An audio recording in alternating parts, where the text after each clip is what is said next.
Okay, welcome everybody to another Meet Success. This week our guest is Bazzi, an electrical engineer. How are you going there, Bazzi? Yeah. How are you doing? All good? Good. We'll come back to Bazzi in a moment. Just before we do that, a couple of housekeeping matters. If you want to post a question, you will see you have a control panel, and at the bottom there you've got type question here. Simply type your question in there and click send or press enter. And that message will come up onto my screen. You might see me looking up during the evening. I'm looking to see what questions are being posted, and we'll endeavour to get through all of the questions depending on how many we have, but feel free to post at any time and we can weave that into the conversation. Now, the control panel is quite large, so if it's taking up too much of your screen, simply click on the arrow in the orange box and that will minimize your control panel to this icon bar on the right. Then if you want to post a question, simply click on the arrow again and it will expand into the full control panel and you'll have access to the type question here box. So we might move on. Let's leave the poll until later and get back to Bazzi and have a bit of a chat. So Bazzi, welcome, and let's just start off by telling me a little bit about yourself. Well, yeah, as you said, my first name is Mohammed, basically, but everybody knows me as Bazzi since, yeah, this is my family name. And I came from the UAE, where I was born and raised. I hold a bachelor degree in electrical engineering, and I've done a master's in business administration. I've worked in the oil and gas previously for 10 years in the UAE since I graduated from uni. And my last role in the UAE was as an account manager in sales. So I've moved to Australia in September 2016.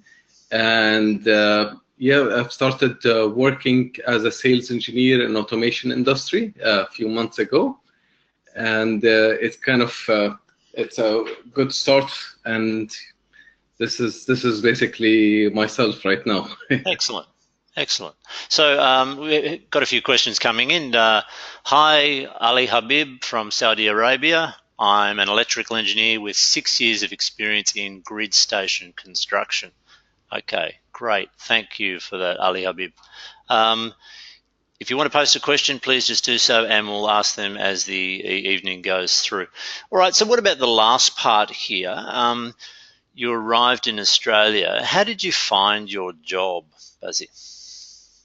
Well, when I arrived to Australia in September, I moved to the place which was mostly known as the oil and gas hub, which is in Perth. And I stayed there for a month, looking basically to see if there was any job in there. But everything was kind of slow in the oil and gas. And this is when I realized that I have to move out and find a place with a better job opportunity. Now, unfortunately for me, I didn't do my research properly before I came, and this is one of the things that I emphasize on the people that are outside, is to get to know where the job is for their industry and where they have to move.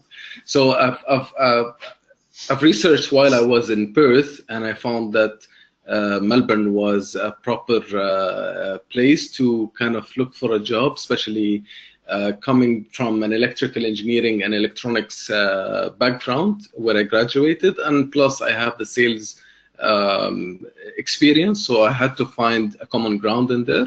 And I found that Melbourne was a very good place to look for a job. And yeah, basically, so I moved in October 2016, and I've tried to do the job search by myself.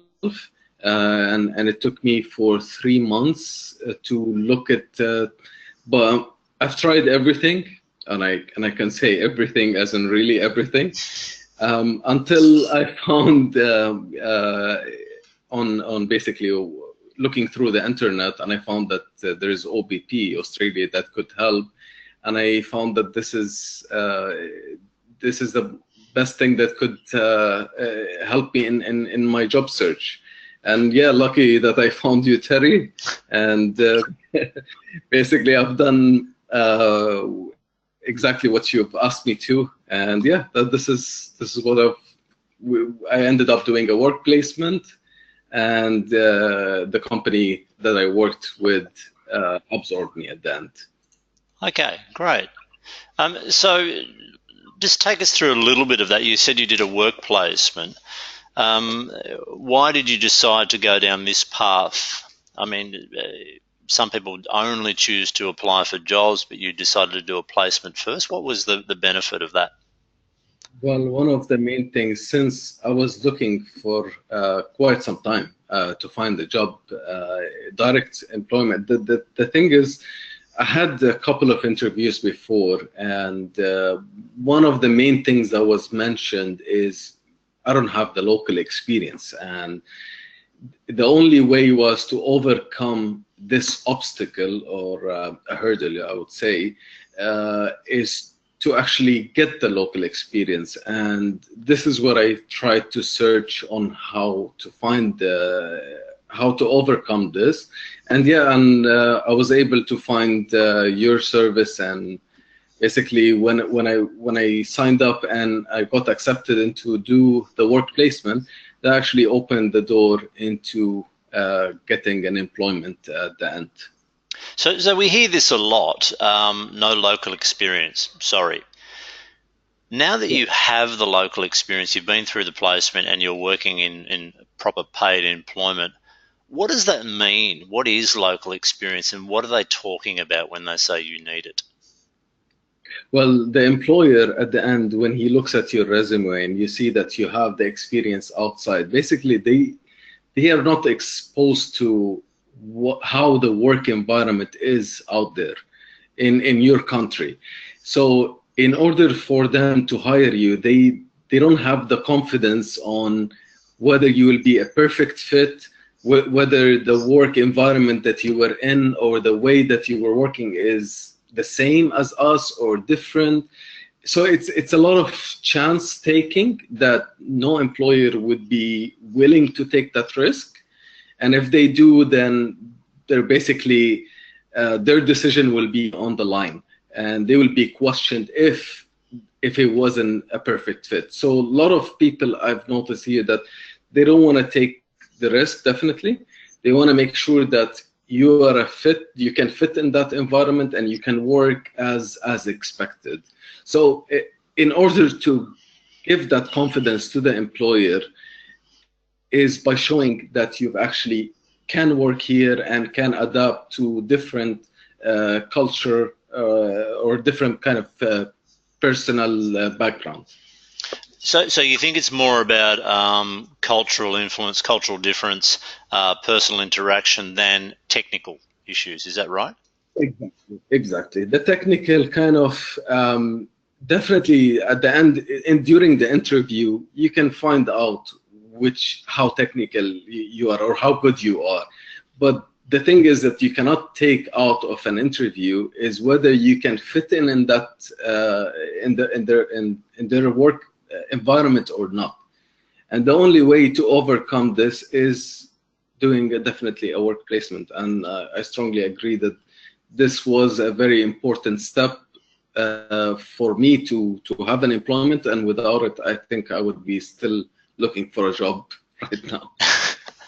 That's interesting. So, given that you now have the local experience and you're looking back at the employer's preconceived ideas about why you need it and what possible problems could arise by not having local experience, what does that actually mean, and how is it different to work in Australia, let's say, than in UAE? Well, to tell you the truth, for me, there isn't much of a difference between the UAE. So that question probably would be probably more different to other nations, because in the UAE is already open to multi-nation, and you deal to multicultural. So one of the important things basically in Australia, you're going to be dealing with multicultural, multicultural backgrounds of different kind of people. So if you're not familiar with that, then yes, you might have a difficulty in that, or you might be pulling yourself towards one kind of group and not the other. So you kind of you will be kind of on a lost way. Let me say, put it this way.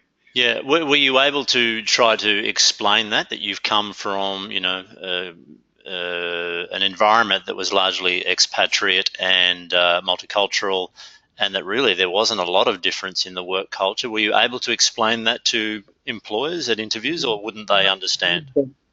Not that much, because unfortunately they don't give you much of the chance to talk about other than the technical, because this is what the interview is. To come and talk on like how the culture and is, if the guy, the interviewer, doesn't know the country you're coming from, then all kinds of assumptions will run into his mind. And yeah, that's the main thing. And whether to be given a chance to explain, I don't think during an interview you would be having the time to basically to discuss this. So you'd have trouble weaving that into the conversation because it's more job focused, you think? Sure. Exactly. Yeah.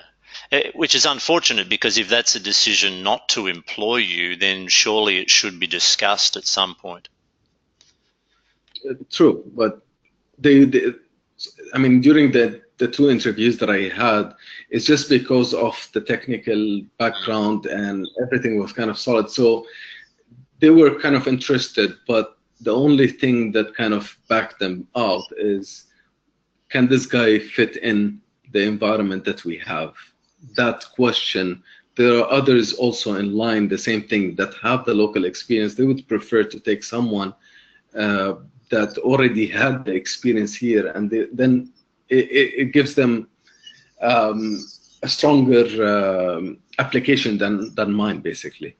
Sure. During the interview, definitely they wouldn't tell you that you are the chosen or not. Yeah, basically they will just evaluate everyone else as equal. Yeah, yeah. We're getting quite a few questions come in now, so that's good. Please post them and I'll get through them all. I'll just try to put them in at logical points. So Hossam has asked, please let me know how much time you spend to find a job. So this is one of the first questions that I'm always asked. How long is it going to take me? Well, it was a full-time job looking for a job, honestly. You basically have to work more than 8 hours a day throughout every day, basically, except maybe having one day off. But you have to exhaust all sorts of options to find employment. Now, for someone else who might know what have to be done, probably wouldn't take as much as I did. But because I tried to do things on my own at the beginning, the first 4 months, I've struggled a lot, and I've basically spent quite a lot of time just looking for employment. Right. So the main thing is research before arriving to Australia, and knowing exactly where you want to be, which city, and what kind of industry. All of these will shorten your period of to find an employment at the end. So you've come from the oil and gas industry. Are you glad that you have changed domains? Well, it's a very difficult question. Well, I'm glad that I can fit in a different industry. Let me put it this way. Now, spending 10 years in one industry is kind of a bit difficult to break that ice and to start something new. But let me put it this way, it's a challenge that you could say that I accepted to take. Yeah, and okay. That's a very very positive way of looking at it, yeah? Yeah, true. Yeah. Okay. We've got Samad who's asked a question. Hello, I am Samad. I am an electrical engineer with more than 8 years of experience in project management and operations. Okay, that's good. Just a statement there. Welcome, Samad. Sayed, I'm a bit confused about the job opportunities related with my experience. Which cities have more opportunities in electrical projects construction? Any special certification training needed? Any advice there? It's okay if you don't have any specific advice. But. Yeah, unfortunately in the construction, because it's out of the field that I was looking through, But I honestly don't know, because I would imagine in many of the major cities, definitely a project manager would be required, or even in construction, because it's not something that, like in oil and gas, is limited to certain cities. Um, Same as in the automation industry, kind of it's limited to certain cities. So construction, there is definitely everywhere. I would imagine. I'm sorry if Yeah. I'm ignorant on No, I think the that's good. specific. Yep, I think that's good. And I think also the advice you gave before about doing the research is also important as well. So try to identify, which companies are active, where the contracts are, what expansion is going on, what construction is going on, and then you get an idea of if there is a hot spot in one particular geographical space or not. And you can do this research while you're overseas. You might need a bit of guidance to steer you in the right direction, but understanding your industry is absolutely critical. So to know who the key players are, which companies are we talking about? You should have 10, 20, 30 names of companies who do the work that you do. Unless you know that, you can't see your target. So as Bazzi said before, it's all about researching the industry and trying to find out where the activity is. So yeah, I think that's good advice. Samad said, hello, is it necessary to have the same job experience? Well, you didn't. What do you have to say about that, about moving out of your domain or moving into a slightly different area? Well, when you move to a slightly different than your area, basically you have to lower your expectations, first of all. That's one of the main things, because you're coming out on a different line of work. If you have a higher expectation that you would be coming out from that country with that experience, so you should be expecting the same kind of pay or whatever. If you're going into a new industry, then you definitely have to adjust your expectation. This is the main thing. Yeah, yeah. I mean, if you've had 10 years experience in one industry, I mean, I'm assuming you really know your stuff and you are highly valuable to that company because of the knowledge you've acquired over that decade. And yes, when you move into another industry, you're just not going to know as much. That's one point. Yeah. You have to work on the ground. That's it. Yeah, so Hossam has said, I'm currently working also in fertilizer petrochemical industries as you, hence could you see Sydney be a best option? Look, again, Hossam, it's about research. For me to say yes or this area, we really have to do some solid research on your specific situation. Did you want to add anything there? I would just add one thing. If he finds that his options are available everywhere, then it will go to his personal view on where does he see himself living in. Like I've came here on a visit visa before, and I've seen how the living, and I loved it in Melbourne more than the others. But that's my personal view. So someone else might think the same. So if you have the options at work widely spread, then yeah, it will go limited to which city you see yourself or your family living in. Yeah. Good advice. Good advice. Hossam is just clarifying he's a chemist, not an engineer, so that's just clarifying that. Okay, let's move on. So just give us a little bit of, you say automation, this is your area, you're into, it's a client-facing role. So just tell us a little bit about what you do on a daily basis, Bazzi. All right.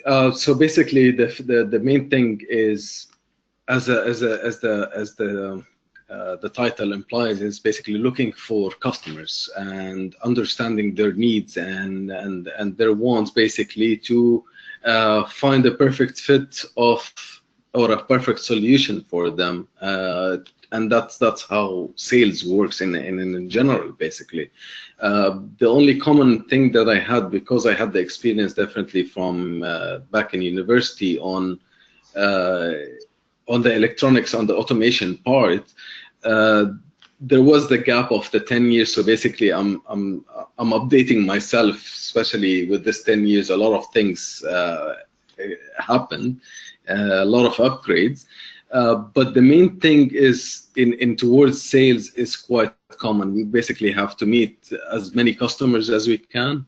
You have to sell as much as you can, and basically you just have to explore all your options to make the best of everything. Basically, So that's it.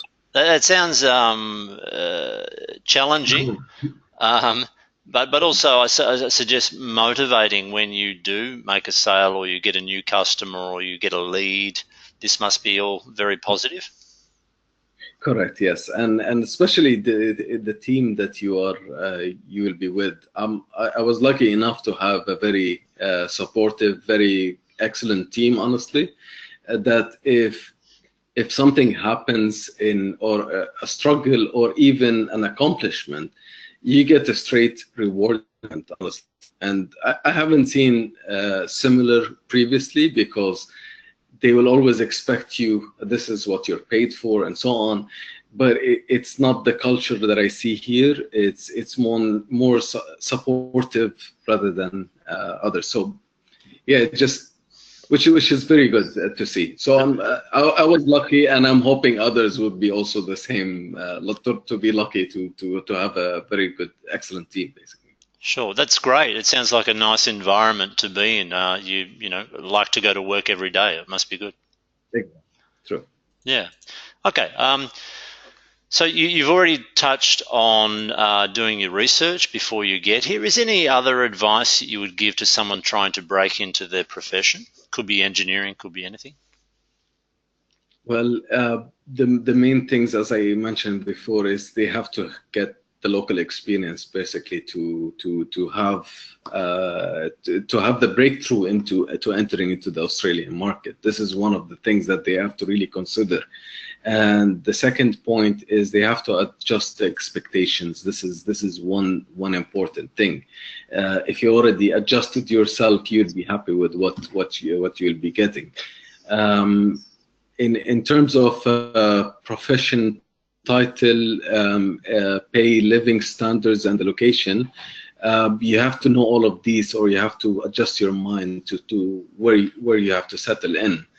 And yeah, that will be basically the advice that I would give. And definitely, they have to. Most importantly, is they have to seek professional support ahead of time. Yeah. Like yourself, honestly, career coaching, resume building, identifying what positions, building connections ahead of time, researching for employment. All of these, once you start building all of these things, it will become much easier than the struggle that I would say that I faced when I came to here. Yeah, great advice, excellent advice. Farah has a question. How easy is it to get a work placement for a person who has no experience and not graduated from an Australian university? I can answer that one, but do you want to add anything there? No, I'll leave this to you. It's hard. Hard, but not impossible. All right. So Bazzi was in a situation where he had substantial experience, was an excellent communicator, and was confident, and wasn't afraid to talk to people, which was necessary for a client-facing role. So it's not so much about not graduating in Australia. The lack of experience is probably going to be the biggest thing. So generally on a work placement, they're looking for somebody who can contribute a little bit. Okay, so if you have no work experience, then you need to present yourself as a graduate, and they do have roles for graduates in companies as well. So they have graduate positions. Not every company is looking for highly qualified and deeply experienced people because they can't afford them. So graduates are cheap, and there are some roles that can be done by graduates. So again, it's doing the research. It's about approaching the right companies, making sure you're targeting them. You need to leverage what you have done in your university studies. So any projects you've worked on, you have to make them sound real. Anything practical is very useful. Employers are not very interested in theory in Australia. They don't really care about your qualification. What they want to know, it's a prerequisite for jobs, but they don't really care about what you did during your studies unless it's practical. So that's why internships, placements, these sorts of things are really, really important. Okay, Hassam, what I understand. So you want to add something there, Bazzi? Yep. I'll just add that they have to make sure that they get their degree basically certified by Australian committee, like Engineers Australia. Once they see that you've got this, then that gives them the confidence. Then it all depends on what can you do basically to them, Absolutely. as you said earlier. Absolutely. And look, even if Engineers Australia won't certify or acknowledge your bachelor as a bachelor, but maybe as a diploma or advanced diploma, that's okay. It just means that you probably won't be able to get engineer roles. You could get technician roles or some other support role, but you need to know where you sit. There's no point in applying for engineering jobs if they require a professional engineer acknowledged by Engineers Australia. So the earlier you find out where you sit and what your status is, the easier it's going to be to identify which jobs you're likely to have a chance with. Okay, getting back to the time it takes to get a job, Hossam has said, what I understand is that you recommend that it is better to begin with someone who is able to support you and save your time as well, as you have suffered on the first few months. This is correct. So I think what a lot of new arrivals feel is that it's taking longer than they expected to find a job. Would you agree with that, Bazzi? I agree. If you don't do your homework properly, yeah, definitely. It will take longer than it should be, but definitely there are steps that you could take ahead of time that will shorten the waiting period. But at the end, it will all depend from a personal case from one to another. That's right. It could take a month, it could take more than a year, God knows. But it all depends on your preparation and your personal circumstance. Yeah, so if you are listening from overseas, one thing I do suggest, apart from doing all the research and preparation before you get here, make sure you have sufficient finances. Do your research on how much it's going to cost to live in a big city in Australia when you have no income. Because if you're struggling financially, this is going to add to the stress. You think less clearly when you are stressed, and it's not good for your mental health. So really do as much saving as you possibly can and be prepared for it to take longer, even if you've done the research, longer than you might expect. And as Bazzi said, look, it depends on the individual. We can't really give a time frame there. Did you have anything else to add? Absolutely, about the expenses. If you know someone previously living in Australia that can give you advices on how to save and so on, this is a must. I haven't had the privilege of doing this, so I struggled throughout the time, basically. Yeah. Okay. But definitely, if you do your homework before that, you can definitely lower your expenses. Yep. So just on the recognition factor that you raised just then, Bazzi, Rashidi has asked, hi Bazzi, did you find any difficulties while obtaining an Australian skills or qualification assessment? He's an electronics engineer from Malaysia.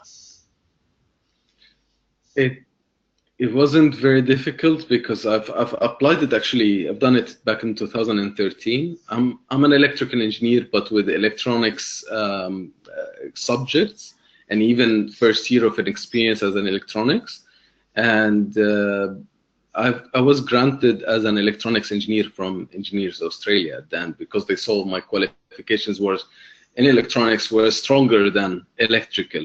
And they weighed it and they gave me as an electronics engineer. So it all depends on whether you have the hands-on and what kind of subjects that you've covered in university at the end. It wasn't difficult if you have a strong case, definitely.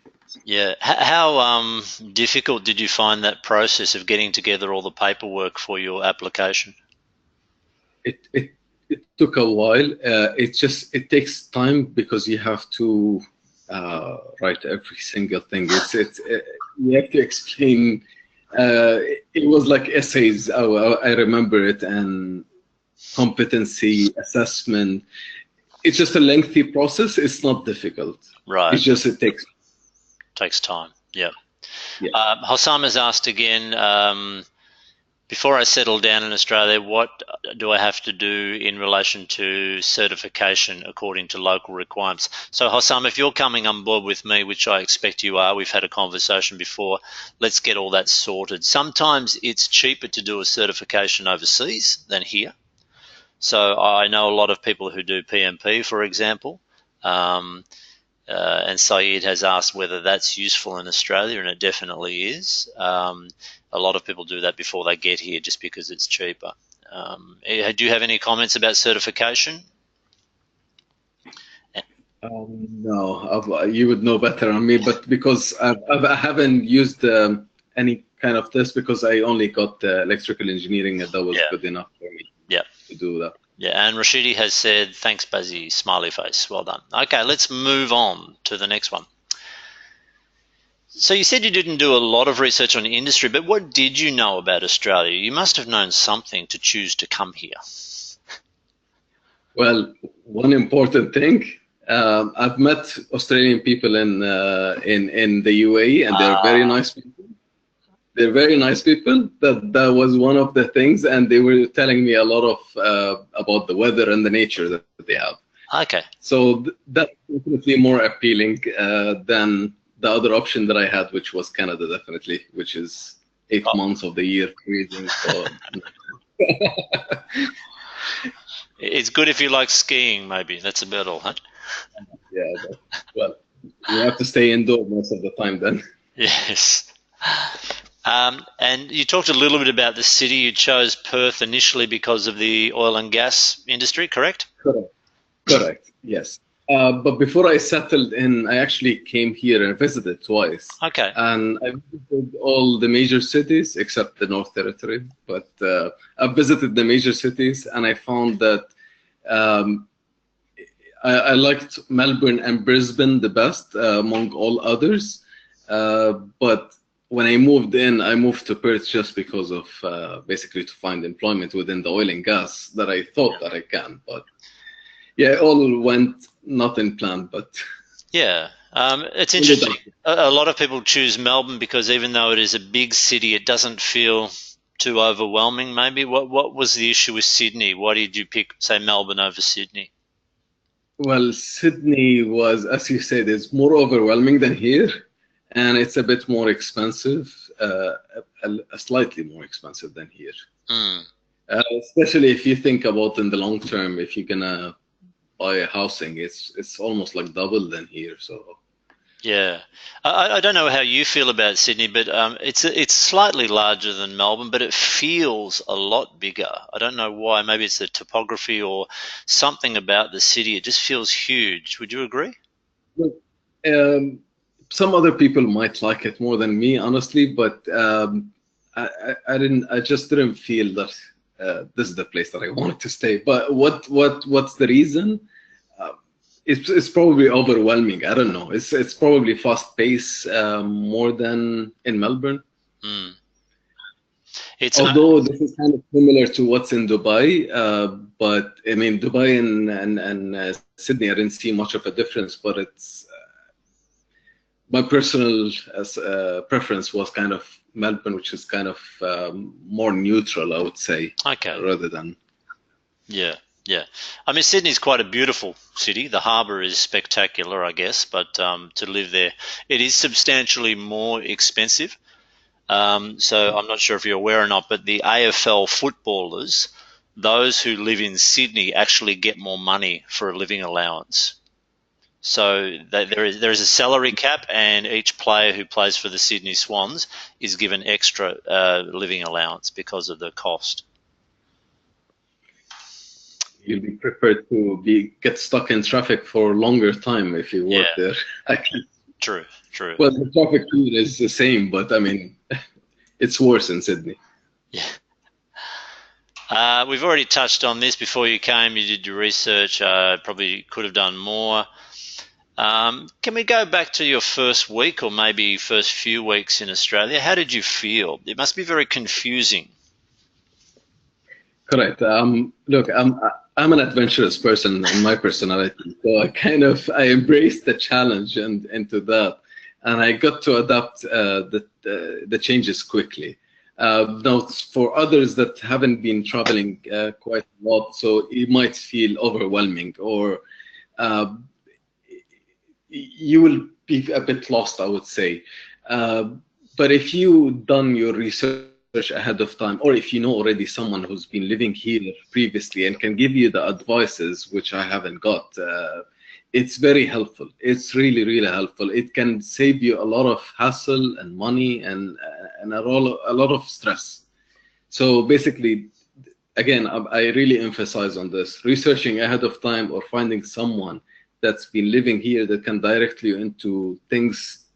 Uh, it will definitely make your life much easier. And when you arrive to the first week in Australia, it will be much more joyful than stressful, I would say. Yeah, yeah. I think that advice you gave about treating it as an adventure is really important. You know, Correct. we only live once, and I think it takes a lot of courage to do what you have done and thousands of other people have done to uproot yourself, leave, you know, stable jobs, family, friends, all of the things, culture, all of the things that are deeply rooted in a person's makeup to come to a new country. But it's an adventure, you know, so I think that's a great mindset to have in the whole immigration process, and that must stand you in good stead when things are not going well, you know? Sure, sure. You have to imagine yourself where do you want to be in the future? This is basically that will be a motivation for you. That's right. And, you know, what was the original reason for wanting to come? You know, think about why did you choose it? Because some people forget that, you know, whether it's because you want different opportunities for your children, whatever the reasons are, think about what they were, because they must have been very strong for you to take that initial step. Yep. Absolutely. Um, so you actually got work as an extension of a work placement that you did, but did you have any interviews before that? I did two interviews. It was mainly with recruiters at that time who were looking for an employee for an employer hired by them. Yeah, but both of them, they had the one common. Nothing was related to technical. Right. It was only related to the local experience, and this is where I realized that this is the area that I have to strengthen. Right. And this is with recruiters, though. So these people are external to the company, correct? Cool. Yes, I haven't had the chance to have a direct interview with an employer. No. Okay, so sometimes what you will find, or other people who are listening, is that when people say no local experience, this is often the response of a recruiter, somebody who's external to the company, who can't really have a technical conversation with you, as Bazzi has pointed out, because they don't understand your resume content because they're not from the same profession. When you speak to other peers, so one engineer to another engineer, you find that it's a little bit different, and you can talk on a more professional level, and sometimes that issue of no local experience is not as much a concern as it is for an external recruiter. Okay, um, we've done a little bit of that. Recruiters, direct application. Did you try approaching employers just directly, Bazzi? Before you did the I work placement, let's go back before the work placement. Recruiters, you work with them. Did you approach people directly? have tried in person. I've tried via emails, via phone call, various means, and I wasn't successful in that in this, but because I heard that there were people that were lucky to find such so that kept me going because I had to keep doing something different every time because you never know when an employer would actually want to hire someone, but they might not just post it yet. Yeah, right. So kind of trying to catch an early news before it actually gets released, because once it's released, then the competition is fierce, as I've seen here. There's a lot of people looking for employment, and the competition will be difficult. That's one of Yeah. So the direct approach is worthwhile because some people do find employment. It is dependent on timing and luck, but if you don't try, then you can't have that luck. Even though you weren't successful in your direct approach, was there anything you gained or benefited from by approaching companies directly? Well, the way of approaching, you always fine tune to get a better response at the end, and that actually, by doing so, it led me at the end to getting the work placement. So without experiencing all these steps and fine tuning yourself and seeing how the responses of others, for myself, I probably wouldn't be able to get it as fast as if I didn't try this before. I think fine tuning is an excellent expression. It really hits the nail on the head, because what you're doing with every new person you speak to, you are gathering more information, knowledge about the situation, and you are fine tuning, you're calibrating your responses and your questions to the social situation, the interpersonal situation, the professional situation, and that's what improves your performance for interviews. You know, people ask me, how do I improve interviews? Well, we can do the interview training, we can do the practice questions, we can, get advice on good responses. But what really is the foundation for that is your personal interaction, your communication with people. And that only improves when you talk to real people about real issues. Correct. Yep. And yep. Okay, let's move on. We've got probably 5 or 10 minutes. So if you have any questions, more questions, please post them, and I'll ask Bazzi and see how we go. We've probably done enough on that. Did you have a survival job, Bazzi? I mean, did you do cleaning? I was close to doing one, but no, I haven't. Okay. It's good if you don't have to, because it allows you to devote your time to proper job seeking, which is important. I have met people who've been here for many years who got stuck in their survival job, and the longer you're out of your profession, the harder it gets to get back in. So survival job, yes, you need to do it to feed yourself and your family, but the ultimate aim is to get professional work, and the quicker you do that, the better it is in the long run. Yep. Any tips that you have about Australian culture you'd like to share, or your industry, or the country in general? Well, it's kind of, as I said at the beginning, the first thing is there isn't much of a difference between the UAE and Australia. But one thing to the other is that it's a multicultural nation, people from everywhere. So you have to embrace that. You have to know that you will be dealing with different people, and the CBD isn't really much of a center of everything. Unlike back in Dubai, everything is at the city center. No, actually, there are a lot of things out on the suburbs or on the outskirts than in the CBD. That's what I learned here. And what things are we talking about that are not in the CBD? Can you give some examples? Well, I'm just saying that there is also everything in the suburbs. Oh, okay. Unlike back in where I came from, everything is kind of concentrated, and if you want access to everything, you have to go to the city center. No, right. in here, everything is available in the suburbs. That's what I've seen in the difference, and I'm just sharing this. Yeah. Another thing, you cannot predict the weather here. Certainly not in Melbourne, no. Well, you can predict that it's going to be unpredictable. Exactly. But that adds to the thrill, I guess, in a daily challenge. Yeah. And we have severe drops in temperature too during the summer months. I think it's going to be 14 or something tomorrow and raining, so it's gone back to winter. Yeah. Exactly. Another thing, the shortening of the nouns, like instead of university, a uni, they make it cuter. I don't know, but or cooler. I'll just say that. Yes, so that happens with lots and lots of words, doesn't it? So football, footy, breakfast, Exactly. brekkie, yeah, service Barbecue. station, barbecue, barbie, yeah, service station, servo. Yeah, lots of words are abbreviated. I think we're a bit So lazy. probably Maybe research that's it. on these words. Exactly. Research on these words so when you hear it, you don't get shocked. That's all. Has that been a major issue, the language? No, it's just like hearing a Barbie is like, what is that, a doll? I just, I It is. It's a doll as well. Yeah, you're right. they meant a barbecue. That's Yeah. Okay. Now, people talk about fitting in, and look, you've come from Dubai, which is, as we said, it's multicultural already.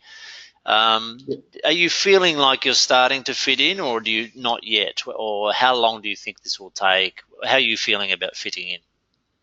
um, myself. I feel honestly that I'm already fit in. I don't see much of difference again between myself and my colleagues who are even from different areas around the globe. So uh, there isn't any communication or cultural shock, which might happen to someone else probably if coming in from one culture or limited exposure, I would say.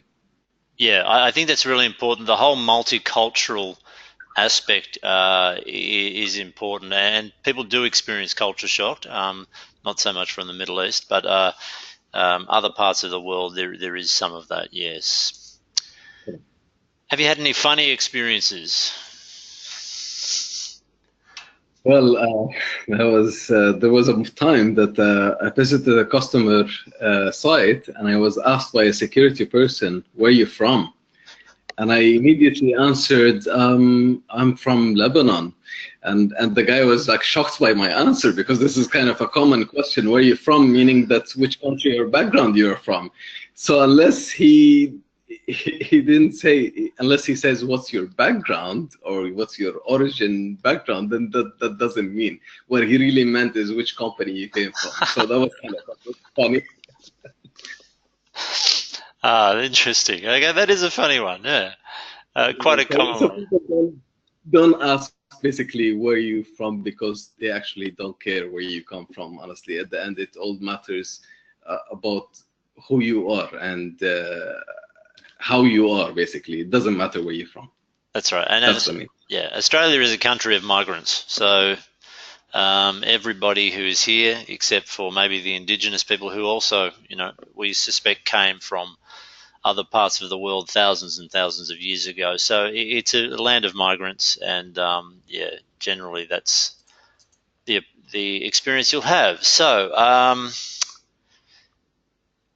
the interviews that you had, is there any tips that you would give to somebody in an interview situation? Um, well, knowing about the employer, that's one of the things, and knowing what's the position, that's definitely a no-brainer. You have to know what exactly is going on. But for myself, there wasn't much of a technical side that I had difficulty with. The only thing that when I've done my work placement and I've done the official interview with the same employer, it was kind of a smooth sail Mm. since I already knew what they do and and how they work.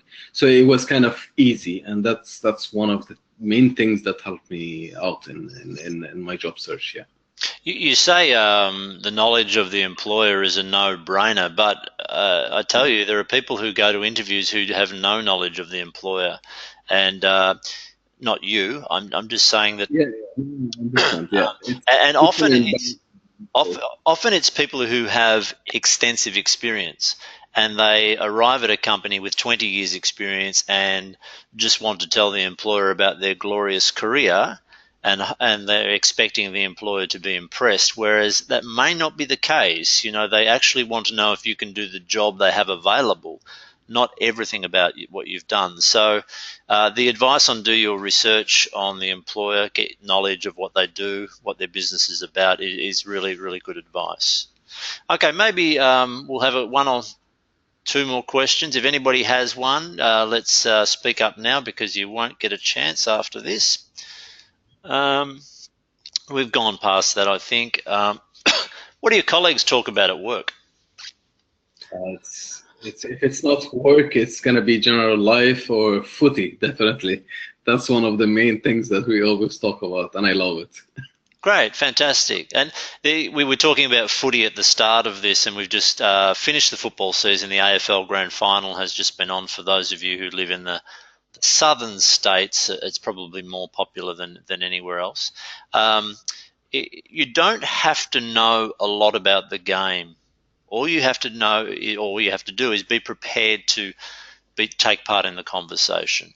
And sometimes it's good that you don't know it. All you have to do is ask a question. And if somebody knows the answer to that question, all of a sudden they feel like an expert.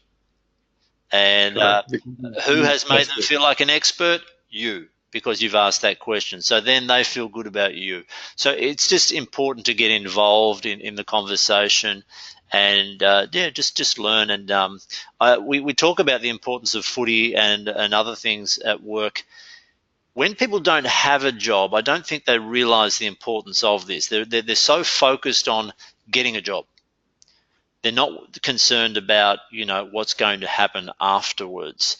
And I liken this a little bit to pregnancy. So when my wife was having our first child, and you go to classes to learn about the birth and a whole range of things, everybody's focused on the birth. Nobody's thinking about what will happen the 10 and 20 years after that, which is really, you know, most of your life. So it's a little bit like that with the job. People are focused on getting that job, but once you get in that job, you find that a lot of conversation is not about work. It's about football, television, what you're doing on the weekend, cooking, your kids, your pets, holidays, all the things that people talk about, and that takes up a large chunk of your conversation at work. Would you agree with that, Bazzi? Yeah, it's actually looking for a job. It's like putting a pause to your life. That's the way I felt, but it shouldn't feel like this. Yeah. Any suggestions of how you can cope with that? I mean, you mentioned before spending 8 hours a day on a computer, looking at seek.com, ringing people, doing your resume. This can drive you crazy as well, right? My advice is to keep your time as the same as the work hours. So basically, you Okay. look for a job during the work hours, and after the work hours, go live a life. It's just I know that I would be able to say that now, but I've tried to do this during my job search. I know it's a very difficult, especially thinking of the consequences and so on. But if you had already embraced that previously and you've expected and you've done research before that, then definitely it will be a smoother sail for you now here. Yeah, okay, good advice. Okay, we might finish up shortly. Just one last question has come through. We have touched on this, but I'll ask it anyway. Joe has asked, did you have a difficult time adjusting to a new work environment? Did you feel alienated at your workplace? So this might not just be about culture, it could just be, a new job. Well, you will always have a feeling like this, but it could be just you. But as I said, probably I was lucky to have a very excellent employer that they were supportive and helpful. But there could be you could have this feeling somewhere else. If you start employment, but it will all goes on how do you cope with it or how do you work around with it. And I think most of it is all in your head more than anything. That's what I believe, but unless it's obvious or it's very clear. But Yeah. I didn't feel that. Yeah, okay, that's good. And look, as you said, things vary a lot from workplace to workplace, I've had people who've landed in their first job in Australia and have had a bad experience, and from that they make assumptions about all employers in Australia, which, is not logical. So, yeah, every person is different, every workplace is different, and it takes time. So you may feel a little bit alienated at the start, but anyway. Okay, we might just move on. Thank you for joining us, Bazzi. I really appreciate you giving up your time. My pleasure. Thank you very much for having me. That's okay. And congratulations on being able to secure a job. And I hope your career progresses. I'm sure it will. And you continue to have a great life in Australia. And good luck with the upcoming birth of your new child as well. Thank you very much. And I wish all the best to everyone who's listening. Thank you. And people are saying, thank you, Bazzi. That was great. Thank you. Thank you. Thanks for sharing that. Thank you. Excellent. Okay. All right. We might finish up now. Thanks, Bazzi. Thank you, everybody, for joining us. Take it easy and sleep well, and we'll see you for another webinar. Bye for now. Bye-bye. Thank you.